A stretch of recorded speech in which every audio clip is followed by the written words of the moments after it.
आपकी लैंग्वेज में मोक्ष क्या है? मेरे हिसाब से मोक्ष क्या है? मुस्कुराहट। हम्म, अगर आपके कारण कोई इंसान मुस्कुरा दे, कोई रो रहा है और वो आप उसको कुछ भी आप ऐसी बात कह दें या उसकी किसी तरह से हेल्प कर दें या कुछ भी, अगर वो इंसान मुस्कुरा दे, उस मुस्कुराहट में कृष्ण बसते हैं, क्योंकि कृष्ण तो मुस्कुराते ही, मुरली बसती है ना तो इंसान मुस्कुराता ही है, तो वो मुस्कुराहट ही मोक्ष होता है। बाकी मोक्ष तो मरने के बाद मिलता है कि नहीं मिलता, नोबडी नोज, है ना। तो आप इस जन्म में रहते हुए, आपने बोला कि मोक्ष मरने के बाद मिलता है कि नहीं मिलता है, लेकिन सारी दुनिया तो इसी चक्कर में कि हम भगवान को भजो और मोक्ष प्राप्ति के लिए हम सारा ये भक्ति करो और जो भी हमारे रूल्स हैं अपने धर्म में वो फॉलो करो। तो लेकिन आप बोल रहे हो कि मरने के बाद मोक्ष मिलता है। देखिए, मोक्ष के पीछे अगर भागेंगे, क्या पता मिले ना मिले। हमें ये कह रही हूँ कि मोक्ष मरने के बाद मिला कि नहीं मिला, ये तो हमें बाद में ही पता चल सकता है ना। हमें मिलने के लिए उपाय कौन से करने हैं कि कोई व्यक्ति हमारे कारण मुस्कुराए और हमारे भी चेहरे पर हर परिस्थिति में मुस्कुराहट बनी रहे। असली मोक्ष जीते जी यही है। मरने के बाद तो भगवान की शरणागति मिल जाए, ये मोक्ष है। स्वर्ग मिलना मोक्ष नहीं है, शरणागति मिलना मोक्ष है।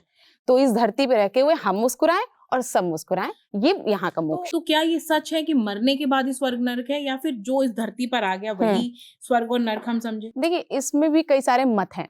गरुड़ पुराण अगर आप पढ़िए तो आपके हर एक कर्म की जो सजा है, अगर आपने बुरा कर्म किया उसकी सजा आपको मिलनी ही मिलनी है।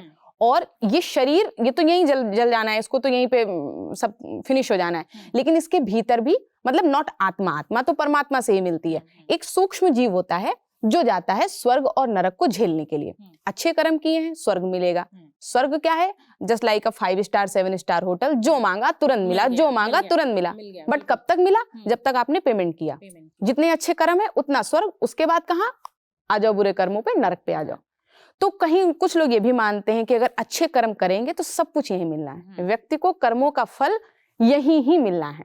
ये भी सच है। और ये इसलिए कहा जाता है ताकि इंसान, बहुत लोग कहते हैं ना, अरे मरने के बाद मरने की सोचेंगे ना, अभी तो अभी का देख लें। तो अभी का अभी भी आपको यहीं पे देखना है। अगर पेट दुख रहा है तो जरूर किसी का दुखाया है, ये बात सच है। हमारे संत कहते हैं अगर पेट दुख रहा है तो जरूर किसी का दुखाया है, और कर्मों का फल यही मिलना है। तो आप इतनी छोटी सी उम्र में इतना सारा ज्ञान आपने समेट लिया है, अब आगे आपके जीवन में क्या विचार है? आप शादी करोगे? अब देखो, ये तो अभी तो उम्र नहीं है तो सब सोचने की, भी तो बहुत कुछ करना है जीवन में, बहुत कुछ आगे करना है, भगवान नाम और आगे लेकर के जाना है। भगवान ने इस काम के लिए चुना है तो फिर उसको आगे बढ़ाना हमारा कर्म है, हमारा धर्म है। और मैं तो कहते हैं ना कि पूजा पाठ का आप काम कर रहे हो तो वो धार्मिक काम हो गया, तो मेरा तो काम ही यही है, तो मैं तो मानती हूँ ना। वो ठीक है, लेकिन इसमें आप क्या समझते हो कि अगर आप शादी कर लोगे तो वो एक बंधन हो जाएगा, आप नहीं कर पाओगे? नहीं, मुझे ऐसा लगता है कि जिम्मेदारियां व्यक्ति के ऊपर बढ़ जाती हैं, पता नहीं हम उसको निभा पाए अच्छे से नहीं। किसी भी रिश्ते में आप बनते हो ना तो फिर 100% आपको देना होता है, आप फिर सब कुछ उसी में लग जाना होता है। लेकिन मुझे ऐसा लगता है कि मेरे जीवन में, जैसे मीराबाई कहती थी ना, जाके सिर मोर मुकुट मेरो पति सोई, तो अभी तो मैंने सब बिहारी जी के ऊपर छोड़ के रखा है। जो उन्होंने सोचा होगा मेरे लिए अच्छा ही होगा, ना हाँ है ना है। हाँ, तो जो होगा ना, आई विल एक्सेप्ट।